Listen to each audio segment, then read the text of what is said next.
Have you ever wanted more pleasure in your life? Well, thanks so much for being here. It's Rachel. I've been intimacy coaching for 11 years. So I've been doing a different series every month talking about ways to incorporate pleasure into your everyday life for yourself, but also partnered relationships if you're in those.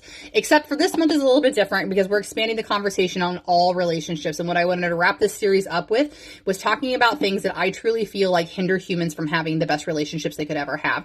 And the conversation I want to talk about today is entitlement.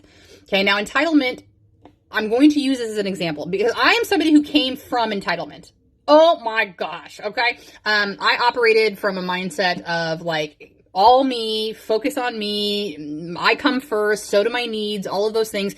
And while that is supposed to be true, you should be taking care of yourself first. Mine was intrinsically selfish. It really didn't have a point to thinking about other people because I was in such a hyper state of survival that I was only looking to myself. Hyper individualism is what we'd call that. But entitlement is absolutely something, of course, that's hindering us. Because again, this actually ties into the conversation I just spoke about with having greed, and greed, not just financially, greed emotionally, greed with your love, because you have this assumption that you can't give more because it's a finite resource, which is just not true when it comes to good feeling emotions.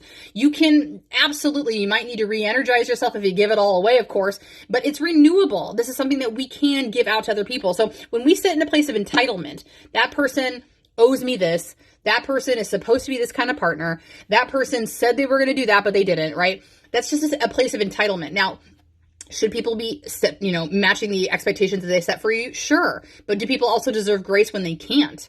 Or they thought that they could, but it was something that they overcommitted to? Entitlement is such a painful place to sit from because it doesn't allow for a lot of grace. It really, again, intrinsically is selfish because it's only focusing on the things that I believe are mine.